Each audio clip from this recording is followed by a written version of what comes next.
Buenas tardes, yo soy el doctor Manuel Alejandro Contreras González y el tema que vamos a revisar el día de hoy es el de sacroileitis. Nos encontramos en el Centro de Ortopedia y Medicina del Deporte y nuestro profesor titular es el doctor José Alberto Reyes Pedrosa. A manera de introducción tenemos que las articulaciones sacroiliacas son responsables de la transmisión de carga desde el tronco del cuerpo hacia las extremidades inferiores. Esta patología va a tener un diagnóstico y un tratamiento complejo y se ha visto que en los últimos años se ha manifestado un interés progresivo en el papel de esta patología como generadora del dolor. En cuanto a la epidemiología, tenemos que esta se va a presentar en todas las edades, siendo más frecuente en los adultos mayores y en jóvenes atletas. Va a tener una distribución bimodal entre hombres y mujeres y se estima que tiene una frecuencia de entre 15 y 30% de los pacientes que se presentan con dolor lumbar, donde esta patología en el 20% de los casos va a ser bilateral. En cuanto al repaso sobre la anatomía de esta articulación, tenemos que es la articulación axial más grande del cuerpo y va a estar compuesta por la unión del sacro y el ilion. Esta va a presentar una gran variabilidad entre los individuos en su forma y su tamaño y se define como una articulación vertical que conecta el esqueleto axial con el apendicular, formándose por una articulación diartroidal verdadera. Contiene varios ligamentos adyacentes que estos van a ser potentes y le van a brindar una estabilidad primaria por su tensión, lo que va a limitar su movilidad. El complejo ligamentario posterior va a incluir 4 tipos de ligamentos que estos van a evitar la separación de la articulación y el movimiento de la pelvis a lo largo de los ejes del sacro, lo que lo va a mantener abrazado cuando el peso es transferido desde el torso hacia las extremidades inferiores. Para esto también se va a apoyar de su musculatura, los cuales incluyen el músculo dorsal ancho, el glúteo mayor y el piriforme, que van a influir en el movimiento y en la estabilidad, brindando un soporte a la articulación. Para comprender un poco mejor sobre esta patología es importante también conocer sobre la biomecánica.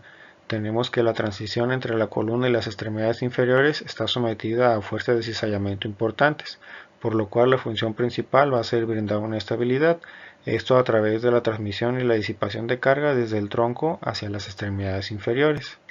El complejo ligamentario posterior va a dividir las fuerzas comunicadas por las columnas al sacro y las va a transferir a las dos semipelvis y las caderas, donde el 80% de las fuerzas se van a transferir transversalmente al acetábulo y el otro 20% verticalmente.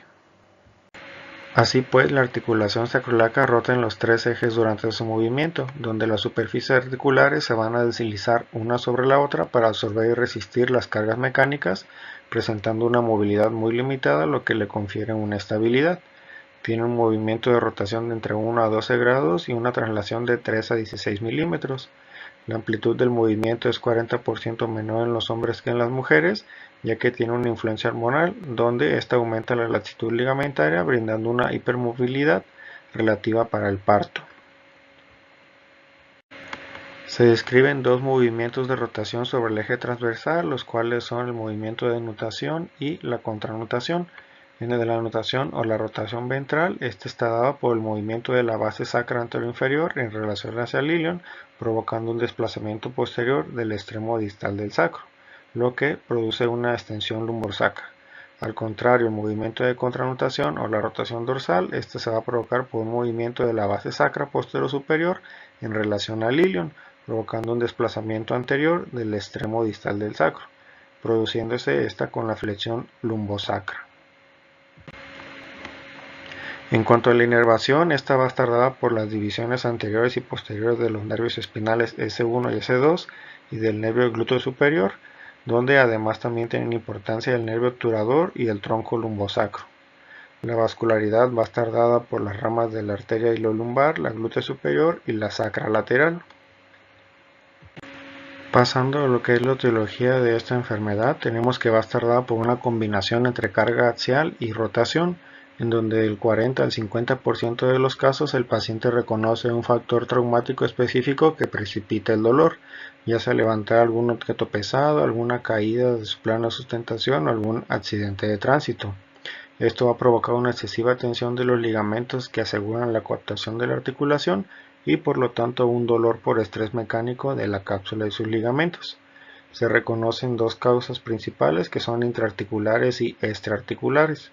Dentro de las articulares se encuentran la artritis reumatoide psoriática, las pelviespondilopatías, el cáncer, trauma, las infecciones o una enfermedad quística. En cuanto a las causas extraarticulares, puede ser por alguna lesión ligamentosa, fracturas óseas, dolor miofascial, entesopatía o trauma provocado por el embarazo. Dentro de estas causas también existen ciertos factores predisponentes a padecer esta enfermedad, como lo son el embarazo al producirse un aumento de peso, una postura lórtica exagerada y una relajación ligamentosa durante el tercer trimestre, más el trauma asociado con el parto, puede provocar este dolor. En los atletas y trabajadores manuales, al momento de mantener una mala postura durante su trabajo o una mala técnica al desarrollar su deporte, puede provocar esta patología. Una dismetría de más de 5 milímetros provoca un estrés y unos vectores anormales de la fuerza hacia las extremidades inferiores. La escoliosis por el desnivel pelviano que existe cuando presentan algunas anomalías de la marcha, o el antecedente de alguna cirugía como la fusión lumbosacra, donde está demostrado que provoca una degeneración de la articulación sacroiliaca. Así pues, para hacer el diagnóstico nos vamos a apoyar en el interrogatorio dirigido hacia nuestro paciente en base a sus antecedentes o qué fue lo que desencadenó el dolor, el cuadro clínico que va a presentar, y nos vamos a apoyar de algunos exámenes complementarios, como pueden ser exámenes de laboratorio para descartar alguna etiología inflamatoria o infecciosa, algunos estudios neurofisiológicos ante la sospecha de una radiculopatía lumbar, realizar una electromiografía, y estudios de imágenes como pueden ser las radiografías, tomografías, resonancia y ecografías. Para el cuadro clínico o cómo se va a presentar nuestro paciente, este va a variar de forma importante en cada persona, haciendo que el diagnóstico sea difícil. El dolor se va a localizar más frecuentemente en la región glútea y se va a irradiar hacia la parte posterolateral de la pierna. Frecuentemente es de forma unilateral y este va a aumentar al pararse desde la posición sentada. El paciente va a presentar también disminución de la flexibilidad y fuerza de la extremidad y dolor a la palpación. En la exploración física tenemos que evaluar al paciente su patrón de la marcha, la diferencia entre el largo de las extremidades y realizar un examen de la columna lumbar. Hay que evaluar la movilidad de la cadera y realizar también un examen neurológico para descartar patologías radiculares. Existen una gran cantidad de pruebas diagnósticas provocativas del dolor, las cuales nos van a orientar más hacia esta patología. Sin embargo, estas no son útiles de forma aislada. Menciona la bibliografía que la presencia de 3 o más maniobras provocativas positivas tiene una sensibilidad del 94% y una especificidad del 78%. Estas son algunas de las maniobras que podemos realizar en nuestro paciente para tener la sospecha de esta enfermedad. Pasando a los estudios de imagen, tenemos que en los rayos X estos van a tener una baja sensibilidad pero una alta especificidad para esta patología. Aquí vamos a poder observar las anormalidades en forma de erosión y esclerosis, además de un aumento del espacio articular en esta articulación. En cuanto a la tomografía, tenemos que este es el estudio gold estándar para el diagnóstico y nos va a ayudar a identificar adecuadamente las estructuras implicadas. Su realización va a estar indicada en pacientes que tienen un dolor subagudo o crónico y que presenten lesiones mecánicas e inflamatorias. En cuanto a la resonancia magnética, tenemos que esta por sus características nos va a ayudar a detectar patologías extraarticulares de partes blandas, pero no nos va a ser útil en condiciones no inflamatorias, por lo cual su utilización está dado en pacientes que tengan un dolor de reciente comienzo o en pacientes jóvenes para buscar la causa. En el ultrasonido nos va a ayudar a la detección de patología ligamentosa posterior y también en algunos casos lo podemos utilizar de manera diagnóstica terapéutica, como veremos más adelante. En el caso de utilizar una imagen Doppler de la red vascular, también podemos identificar o proveer un diagnóstico de una sacroiliitis que esté activa. En cuanto al diagnóstico diferencial de la sacroileitis, tenemos que por su cuadro clínico tan variado se puede llegar a confundir con alguna otra patología, por lo cual tenemos que realizar los estudios necesarios para descartar Estas patologías, como pueden ser la neurológica por una radiculopatía lumbar, algún dolor secundario o patología que presente en la cadera, un dolor originario en los órganos pélvicos, un síndrome de dolor miofacial, síndrome del piriforme, una osteoporosis al presentar una fractura sacra en H o un tumor. Para el tratamiento lo podemos dividir en dos fases principales: la fase inicial, que se instaura a todos los pacientes, en la cual en la etapa aguda en los primeros 3 días está dada por el reposo relativo, la aplicación de hielo y movilización con calor y el uso de medicamentos para aliviar el dolor. A partir de ahí se diferencian dos líneas de tratamiento: la conservadora y la intervencionista o quirúrgica.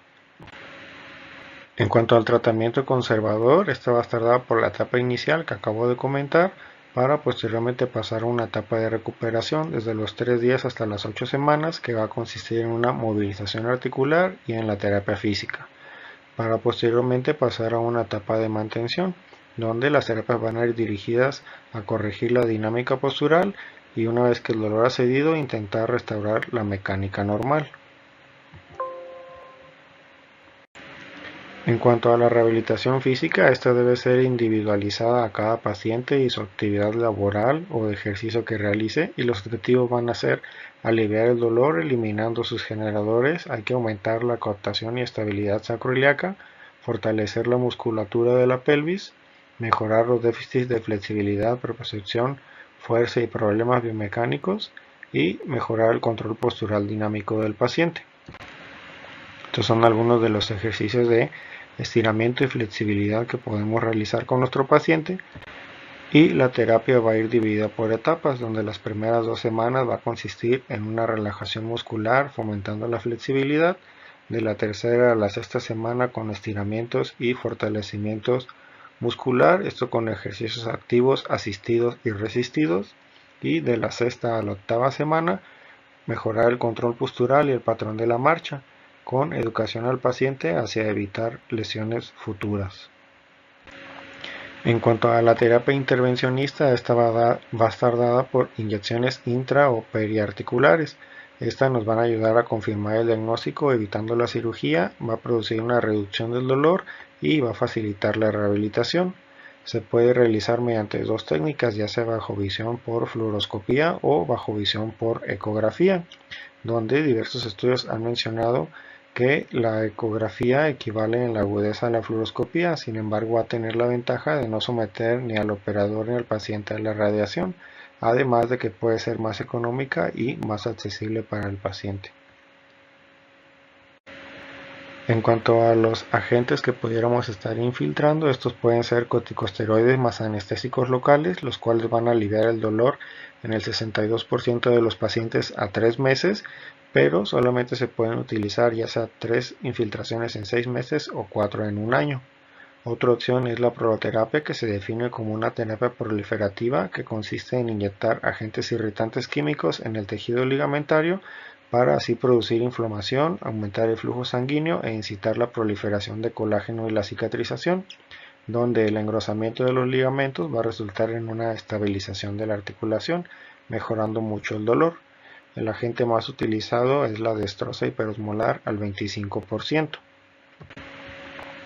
Otros agentes es el plasma rico en plaquetas, los cuales va a funcionar mediante la modulación de la vía antiinflamatoria y así reparar el proceso del tejido dañado por los macrófagos activados. Va a inducir una proliferación del colágeno, una diferenciación celular, la vasodilatación y la vascularización. Otro agente es la toxina botulínica, la cual diversos estudios muestran una reducción en el 69% de la intensidad del dolor. Otra de las opciones terapéuticas es la neurotomía por radiofrecuencia, y esta va a ser opción cuando el paciente tiene una respuesta positiva a las infiltraciones, con lo cual vamos a causar una interrupción de la señal del dolor. Se va a dirigir hacia la raíz dorsal de S1, S2 y S3 y va a continuar a las ramas mediales de L4 y L5. Provoca un alivio del dolor de hasta el 50% por un periodo mayor a 6 meses. Sin embargo, en la bibliografía menciona que existe tendencia a la regeneración de los nervios hasta varios meses después de este tipo de tratamiento. El tratamiento quirúrgico va a estar dado por la artrodesis o la fusión de esta articulación y solamente se va a utilizar en pacientes refractarios a los tratamientos conservadores. Existen dos formas de realizarlo, ya sea por técnica percutánea o abierta. La técnica percutánea va a consistir en la colocación de implantes bajo la fluoroscopía, va a requerir un menor tiempo quirúrgico, hay disminución de la morbilidad, va a permitir la carga de pesos desde el postoperatorio y va a tener un periodo breve de rehabilitación. En cuanto a la cirugía abierta, esta es un poco más compleja y se utiliza solamente cuando existe dismorfismo sacro, la presencia de unión o una cirugía de revisión. Existen diversas técnicas e implantes para lograr este tipo de cirugía de artrodesis, pero todas tienen el objetivo de lograr la estabilidad de la articulación para así reducir el dolor y la sintomatología. En las conclusiones del tema tenemos que la sacroileitis es una patología compleja que tiene una etiología multicausal y frecuentemente es desconocida. Tiene una alta prevalencia, generalmente es subdiagnosticada y muy subestimada en cuanto a su magnitud, lo cual nos va a llevar a realizar diagnósticos erróneos y tratamientos que no funcionan en nuestro paciente, agravando su condición del dolor. Aunque su diagnóstico es difícil, lo podemos realizar generalmente clínicamente, por lo cual tenemos que investigar todas las causas y siempre sospechar de esta patología. El tratamiento es variado y complejo, pero siempre tenemos que buscar el mejor manejo basado en las características y actividades que realice nuestro paciente, donde la rehabilitación física y la educación hacia nuestro paciente va a conllevar un factor muy importante hacia su mejoría. Muchas gracias.